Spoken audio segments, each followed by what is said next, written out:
सुप्रभात मित्रांनो, कोकण कोस्टल राईडच्या या दुसऱ्या भागात तुमचं मनपूर्वक स्वागत आहे। पहिला पार्ट जर तुम्ही बघितला नसाल तर ह्याच्या आधीचा व्हिडिओ अपलोड झालेला आहे, तो सुद्धा पाहून घ्या, म्हणजे तुम्हाला समजेल की आपण कोकण कोस्टल राईड ही कशी केली। दिव्यागारमध्ये आता मी आहे आणि मी इकडे स्टे केलेला समर्थ कृपा खानावळकरून नाना दौटेकर त्यांच्या होमस्टेला आम्ही स्टे केले। 4 जणांचे 800 रुपये पडले बघा। एकंदरीत अशी काहीतरी रूम होती, पण पूर्ण पसारा पडलाय सगळा। उपाशी मित्र म्हणतात, नाश्त्याची वाट बघताना काय दिली ना, डिस्काउंट वाली काय दिली ना, एका जायचे पैसे घेतले नाही। तुझी फुकट प्याला आमचे द्यायला लागले फुकट भेटली। काल सुवर्ण गणेश मंदिर आपल्याला करायला नाही भेटलं, कारण 8 वाजताच मंदिर बंद होतं संध्याकाळी। आम्ही पोचलो 8:20 तर 20 मिनिट आम्ही उशिरा पोचलो, त्यामुळे आम्हाला मंदिराचं दर्शन झालं। मंदिराचं आता आपण दर्शन घेऊया। आतमध्ये व्हिडिओ रेकॉर्डिंग वगैरे अलाउड नाही आहे, तर मी तुम्हाला बाहेरूनच ते मंदिर दाखवेन। आणि त्या गणपतीची मूर्ती आहे ती सोन्याची, तर ती मूर्ती सुद्धा मी इथे साईडला दाखवून तुम्हाला की ती मूर्ती कशी आहे। तर चला आता इथे नाश्ता करूया आणि सुवर्ण गणेश गणपतीचं दिव्यागारमधलं आपण दर्शन घेऊया।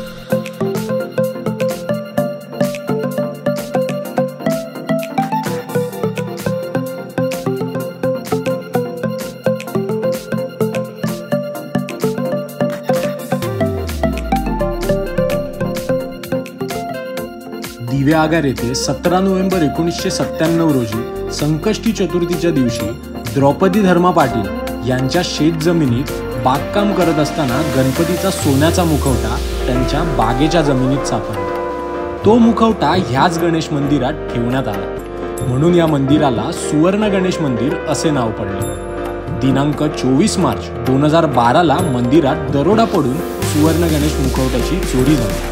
संबंधित गुन्हेगारांना पकडून त्यांच्याकडून सदर गणेश मुखवटा हा सोन्याची लगड व गोळे ह्या स्वरूपात जप्त करण्यात आला। मुंबईतील उच्च न्यायालयाने दिनांक 31 मार्च 2021 मध्ये दिलेल्या आदेशानुसार प्राप्त झालेल्या सोन्यापासून गणपतीचा मुखवटा पुन्हा जशास तसा घडवण्यात आला आणि 23 नोव्हेंबर 2021 रोजी अंगारकी संकष्टी चतुर्थीच्या शुभमुहूर्तावर या मुखवट्याची प्रतिष्ठापना करून पुन्हा मंदिरात बसवण्यात आला।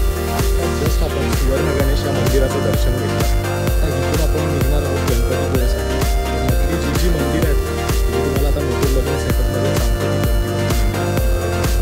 लिंगेश्वर पावनादेवी माते की जय, गांगेश्वर ब्राह्मणदेव महाराज की जय, जय श्रीराम, हर हर महादेव। तर मित्रांनो, कोकण कोस्टल बाईक राईडच्या या दुसऱ्या पार्टमध्ये तुमचं मनपूर्वक स्वागत आहे। तर आता आपण दिव्यागारवरनं निघालो आहोत। एक मिनिट 7 होता, थोडे रस्ते ना कन्फ्युजिंग आहेत। तर मित्रांनो, आता दिव्यागारवरून आपण जात आहोत गणपतीपुळेसाठी, पण मध्ये जी मंदिरं लागणार आहेत ना ती आपण करत जाणार आहोत। जसं की आता हरिहरेश्वरचं मंदिर लागेल, त्याच्यानंतर आपल्याला हिम्मतगड करून किल्ला आहे तो आपल्याला लागेल, तिथूनच पुढे दापोलीतलं कड्यावरचा गणपती हे जे मंदिर आहे ते आपल्याला लागेल।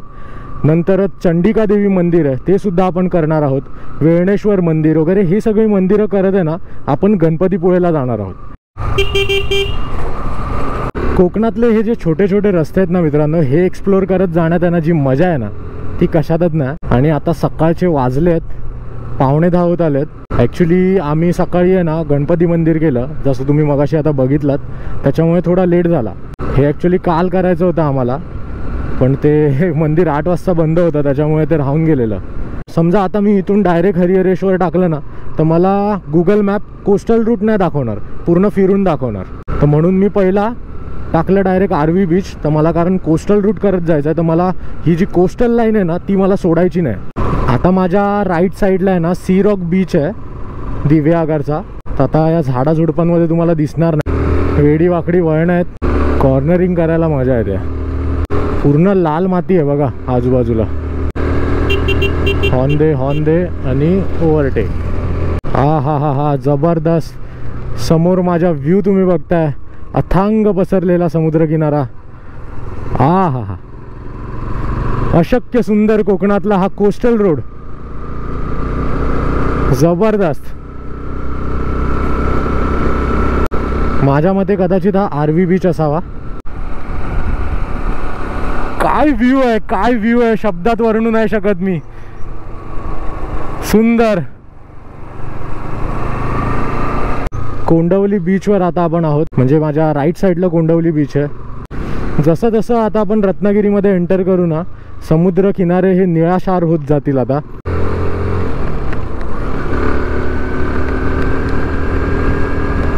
हरिहरेश्वर आणि श्रीवर्धन मध्ये ना खाडी आहे, तर त्याच्यामुळे तो रस्ता आहे ना अजून जॉईन झाला नाही. तर त्याच्यामुळे आपल्याला पूर्ण आहे ना श्रीवर्धनच्या इथून फिरून यावं लागलं हरिहरेश्वरला. आणि आता हरिहरेश्वर इकडून आहे फक्त 7 किलोमीटर अंतरावर. पण हे जे रस्ते आहेत ना, एवढे जबरदस्त रस्ते आहेत ना. हा फक्त गेल्या पार्टमध्ये तुम्ही बघा, फक्त ते रस्त्याचं काम चालू होतं म्हणून पूर्ण मातीचा रस्ता भेटला. पण अजूनपर्यंत तरी सुदैवाने आम्हाला रस्ते चांगले मिळालेत. पावसात एवढं जबरदस्त होत असेल ना, सगळं हिरवं हिरवं, सगळं हिरवं हिरवं होत असेल. एवढी मजा येत असेल ना या रस्त्यावरून ट्रॅव्हल करताना पावसात. पण तेवढीच हवा सुद्धा असेल आणि तेवढाच पाऊस सुद्धा असेल, कारण कोकणातल्या पावसाला अंडर एस्टिमेट करू नका. तर मित्रांनो, आता हरिहरेश्वर मंदिराकडे आपण ऑलमोस्ट पोहोचतच आलोय. काळभैरवी असं काहीतरी या मंदिराचं नाव आहे, हरिहरेश्वर. आता समोर बघताय हे हरिहरेश्वर मंदिर आहे. बरोबर आपली 38 किलोमीटर दिवेआगारपासून कंप्लीट झालेलं आहे. कोकणपट्टीतील एक निसर्गरम्य असे पवित्र तीर्थस्थान.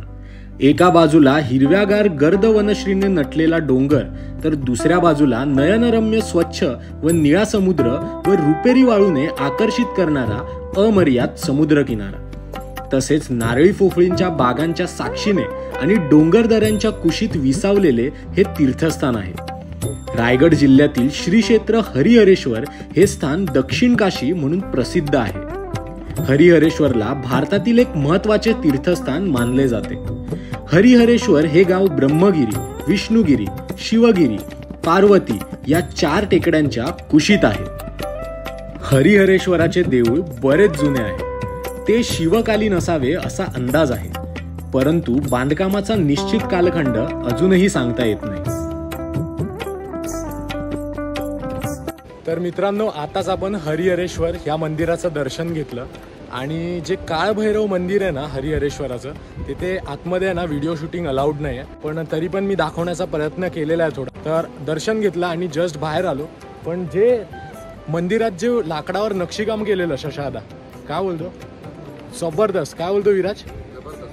एक नंबर. म्हणजे एवढी कार्विंग केलं ना की बघण्यासारखा येऊन व्हिडिओ अलाउड नाही. पण तुम्ही याल ना इकडे आणि काळभैरव मंदिराचं दर्शन घ्याल ना, तुम्ही बघतच बसाल ते मंदिर. एवढं आतून सुंदर नक्षीकाम केलंय. आणि माझ्या पाठी हा पूर्ण हरिहरेश्वर समुद्र किनारा आहे. तर चला आता इथून आपण करूया हिम्मतगड किल्ला. तर मित्रांनो, हरिहरेश्वर मंदिराचं दर्शन घेऊन आता आपण चाललो आहोत हिम्मतगडाचं दर्शन घ्यायला. इथूनच तो 10 किलोमीटर अंतरावर आहे. मध्ये एक जेट्टी लागते, बागमांडला जेट्टी करून. तर त्या जेट्टीतून आपण जाणार आहोत वेसवीला आणि वेसवीवरून आपल्याला हिम्मतगड करायचं आहे. फक्त हा गुगल मॅप व्यवस्थित टाका, कारण चुकलात ना मग फिरतच बसाल. माझ्या राईट साईडला ही तुम्ही बघताय ना, ही सावित्री नदी आहे जी महाडवरनं येते. आणि या सावित्री नदीचा समुद्राशी संगम होतोय. हे बघा, ही जी बाजूला दिसत आहेत ना तुम्हाला, ही मॅनग्रोव्हची जंगल आहेत, सगळी खारफुटी वन आहेत.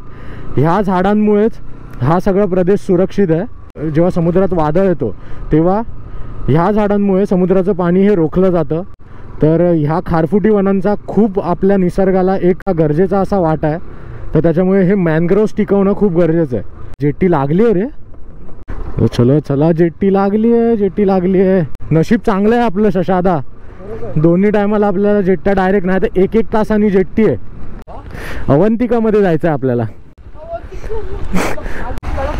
तू ये तिकीट काढून, आम्ही आत टाकतो गाड्या. तर ही बागमांडला जेट्टी आहे. अच्छा, ओके. म्हणजे 65 रुपीज बाईक प्लस माणूस. पॅसेंजरचे 20 रुपये आणि सिंगल जो असा येत असेल तर कोण? 20 रुपये. 20 रुपये. ही पाटी सावित्री नदी आहे आणि हिचा संगम होतोय थेट समुद्राशी. अवंतिका बरोबर आम्ही जातोय. अवंतिका बोटीचं नाव आहे.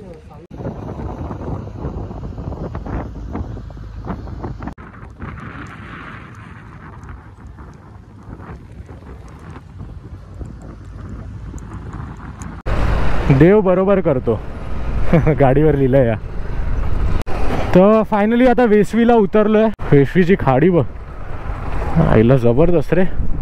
तर आपल्याला आपलेच मुंबईचे बंधू हिमांशू करून आहेत, ते आपल्याला भेटलेले आहेत. ते लालबागवरून आलास ना तू? हो, लालबागवरून. आता जाणार कुठे? आता इकडे अरे वेलास मध्ये ते आहे ना सगळं स्टे वगैरेचं बघायला. अच्छा ओके, ते बघायला जाणार तू. म्हणजे तुमचे टूर्स तुम्ही अरेंज करता. तर आतापर्यंत कोणत्या कोणत्या टूर्स तुम्ही अरेंज केल्यात? आतापर्यंत गोवा वगैरे झालाय, थोडेफार राईड झाले. आता प्रॉपर सेटअप करून आपण एक पूर्ण सेटअप म्हणजे प्रॉपर राईडचं सेटअप चालू करतो. Okay okay. तर ह्यांचा इंस्टाग्राम ID मी इथे खाली मेन्शन करतो, नक्की चेकआउट करा. चला भेटू नक्कीच भेटू. चला, तुम्ही तर काय सुसाट निघाल, आम्ही येतो हळूहळू. तर मित्रांनो, आता आपण वेशवीमध्ये आहे आणि इथून हिम्मतगड किल्ला आहे 4 किलोमीटरवर. काय रोड आहे, एवढ्या आतमध्ये गावातला रोड आहे हा, पण एकदम बघा कसा व्यवस्थित रोड आहे एकदम. अशी जागोजागेवर आंब्याची अशी झाडं लागतात. जर ह्याला ते आंबे असते ना, हे बघ आहेत रे धरलेत, असे तोडत जायचे खच खच खच खच. देवगड्या दिल्यासारा वाटला, जबरदस्त. हाताक लागती हाताक. ही बघ आंब्याची बागच आहे रे शशादा ही पूर्ण. आता जवळजवळ आपण तो बघा, मला दिसतोय समोर बुरुज किल्ल्याचा. हिम्मतगड किल्ले. हिम्मतगड उर्फ बानकोट हा किल्ला महाराष्ट्राच्या रत्नागिरी जिल्ह्यातील दापोलीपासून 47 किलोमीटर अंतरावर आहे. हा किल्ला रत्नागिरी जिल्ह्यातील एक महत्त्वाचा किल्ला आहे. हिम्मतगड सावित्री नदीच्या काठावर असलेल्या व्यापारी मार्गाचे रक्षण करण्यासाठी बनवला गेला होता. हा किल्ला पोर्तुगीज लोकांनी विजापूरच्या मोहम्मद आदिलशाहकडून सन 1548 मध्ये जिंकून घेतला. सन 1700 मध्ये मराठा कोळी सरदार कान्होजी आंग्रे यांनी हा किल्ला जिंकला आणि याचे नाव हिम्मतगड असे ठेवले. तुळाजी आंग्रे आणि पेशव्यांमधील असलेल्या वितुष्टामुळे पेशव्यांनी इंग्रजांबरोबर मिळून यावर हल्ला केला. त्यांनी सन 1755 मध्ये हा किल्ला इंग्रजांच्या नाविक जेम्स याने काबीज केला. हे होण्यामागे सुवर्णदुर्ग किल्ला हरण्याचेही कारण आहे. नंतर इंग्रजांनी याचे नाव व्हिक्टोरिया किल्ला असे ठेवले. त्यानंतर इंग्रजांना लक्षात आले की हा किल्ला ठेवणे आर्थिकदृष्ट्या व्यवहार्य नाही, त्यामुळे तो किल्ला पेशव्यांच्या ताब्यात देण्यात आला.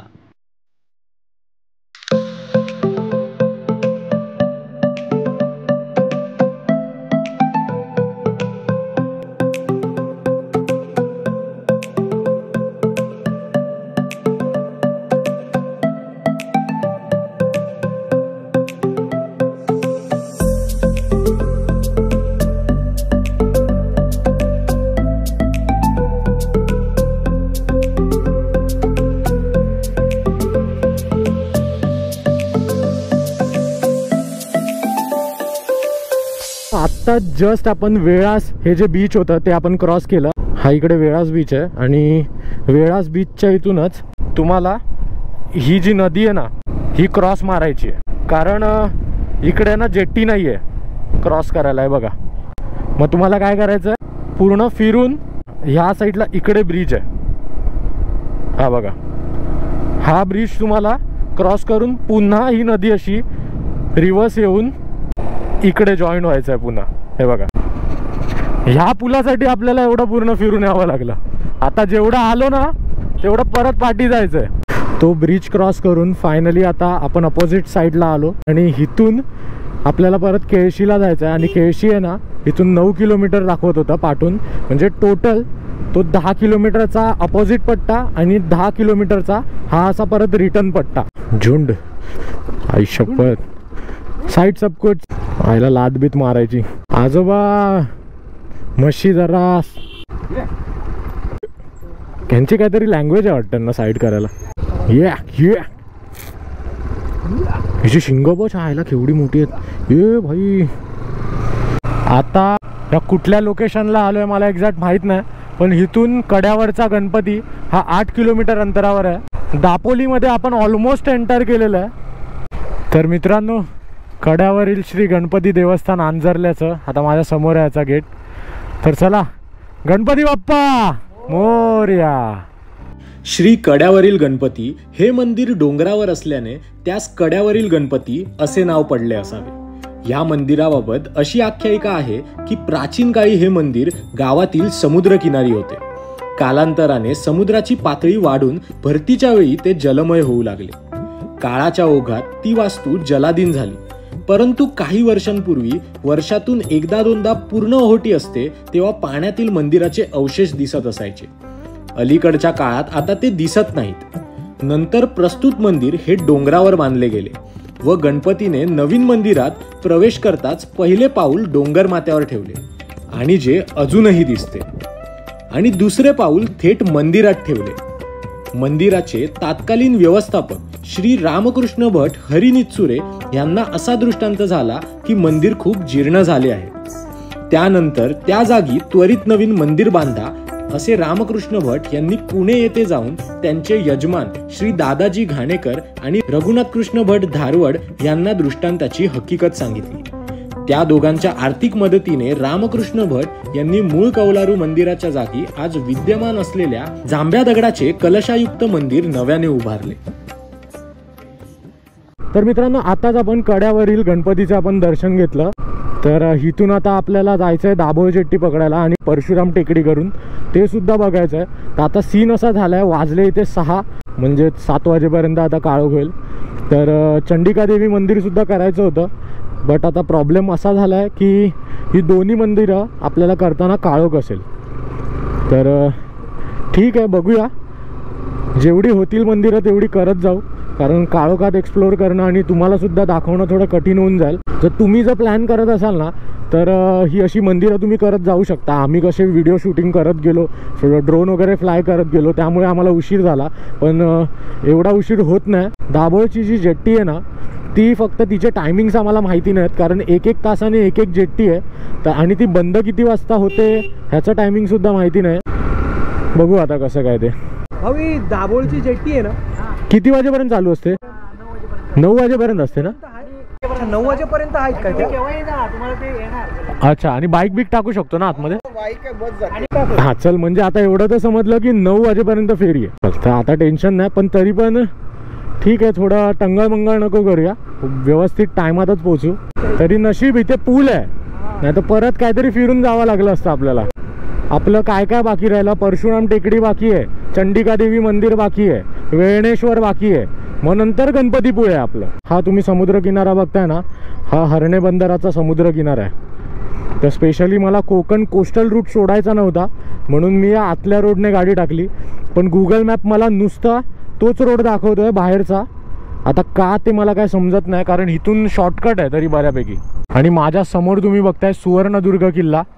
हे मंदिर आहे ते प्रभू श्रीरामाचं मंदिर आहे 5 पांढरीमधलं. हा जरा शॉर्टकट आपण मारला आहे, पण हा शॉर्टकटचा रस्ता बघा. तर पुढेच आपल्याला हरणे बंदर लागेल, म्हणजेच हरणे गाव लागेल. बाजूला पूर्ण समुद्र किनारा आहे. ॲक्च्युली म्हणून गुगल लोकेशन फिरवून नेत होतं का, तर रस्ता असा आहे म्हणून. बाप रे, बघ सुकी मच्छी, व वाकटी सुकवली इकडे. बाप रे, हा रस्ता आता कितपर्यंत असा आहे काय माहिती बाबा. नाही संपला बाबा, नशीब. या ठिकाणी बाजूलाच आसूत करून एक गाव आहे, तिथूनच हा सरळ रस्ता जातो.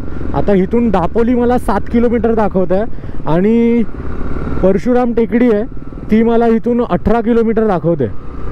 काळोख झाला तरी चालेल, पण गाडी ओव्हरस्पीड करणार नाही, आरामातच जाऊ. चंडिका देवीचं दर्शनसुद्धा घ्यायचं आहे. चंडिका देवीला तर पूर्ण काळोखच होणार आहे असा, पण मंदिराचं आपण दर्शन नक्कीच घेऊ.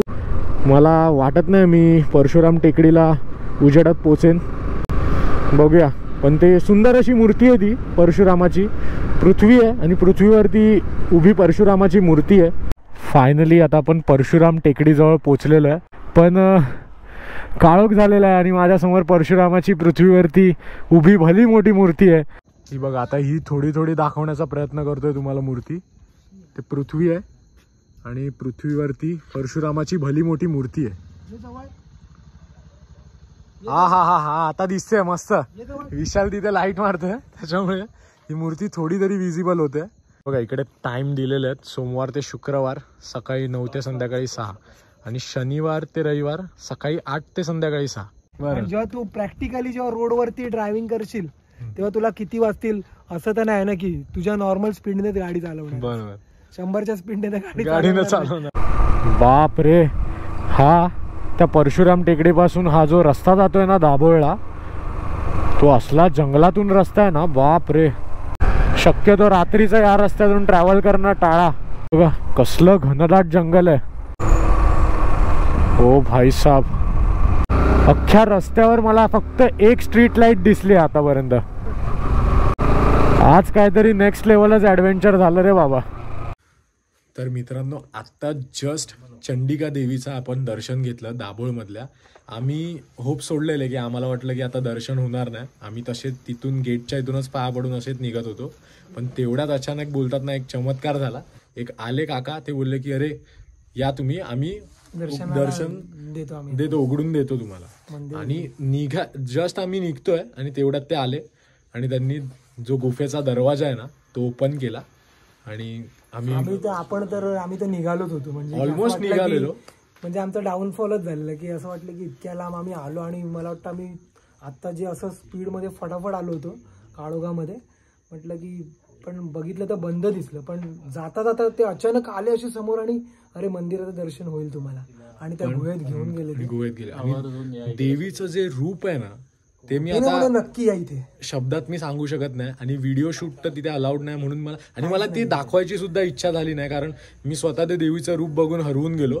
मला व्हिडिओ काढायची आहे की नाही काढायची हे माझ्या लक्षातच नाही राहिलं खरंच. म्हणजे वरून पूर्ण ते मंदिराचं स्ट्रक्चर आहे ना हे असं बांधकाम केलंय, पण ऍक्च्युअल जे आहे ना ते गुंफा आहे, पूर्ण गुंफा आहे. आणि मंदिराच्या पाठच्या साईडला खूप सारे शिवलिंग आहेत, भरपूर शिवलिंग आहेत. म्हणजे एवढं जबरदस्त मंदिर आपल्या कोकणात आहे ना, हे आम्हाला माहित सुद्धा नव्हतं. आवर्जून भेट. तर आता इथून आपल्याला जायचंय दाभोळ जेट्टीला. तर आता तिथून आपल्याला जायचंय गुहागरमध्ये एंटर करायचंय आणि रात्रीचा जो मुक्काम असेल, स्टे असेल, तो आपला तिकडेच असेल. आणि जेट्टी लागलेली आहे. खरंच खूप दैव खूप चांगलं आहे आपलं. डायरेक्ट आता जेट्टीमध्येच चढू. जा, चालवतोयस काय? लायसन नाही माझ्याकडे सध्या, लायसन आलं तर चालेल. स्टेरिंग में उंगली डाल के चक्री घुमाई, गर गर गर गर गर गर, डायरेक्ट भेंडी मुंबई. कुठे भाऊचा धक्का. तिकीटचे चार्जेस काय दाखव. 65 रुपीज विथ बाईक आणि 20 रुपीज पर पर्सन जे येत असेल तर.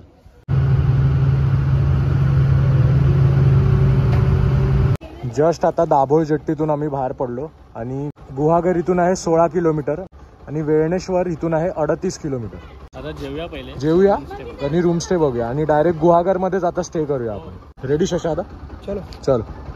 आता वेळणेश्वरला आम्ही पोहोचलेलो आहोत आणि आता वाजलेत 12. उशीर एवढ्यासाठी झाला की आम्ही मध्ये जेवायला थांबलेलो, मध्येच आम्ही रस्ता सुद्धा भरकटलो. माझ्या पाठीच वेळणेश्वर समुद्र किनारा आहे आणि ह्या साईडला मला दिसत असेल की नाही माहित नाही, पण एकदम छोटी अशी लाईट जळते. ही बघा, ते वेळणेश्वरचं मंदिर आहे. तर ते वेळणेश्वरचं मंदिर आहे ना, एवढं भारी सजवलं आहे ना, एवढी भारी लाईटिंग केली आहे ना, तर ती मी तुम्हाला आता दाखवतो अशीच वरना ड्रोन शॉटने. आणि हा व्हिडिओ आहे ना मी इथेच संपवतो. तर हा व्हिडिओ मित्रांनो तुम्हाला कसा वाटला ना, हे कमेंट बॉक्समध्ये कमेंट करून तुम्ही सांगा. भेटूया कोकण कोस्टल राईडच्या 3ऱ्या पार्टमध्ये. तर चला आता तात्पुरता तुमचा निरोप घेतो, कारण उद्या वेळणेश्वरचं सुद्धा आपल्याला दर्शन घ्यायचं आहे. तर ते तुम्हाला 3ऱ्या पार्टमध्ये पाहायला मिळेल. तर चला आता तात्पुरता तुमचा निरोप घेतो. जय हिंद, जय महाराष्ट्र, जय शिवराय. तेरे नाम की जोत ने सारा लिया तमस मेरा.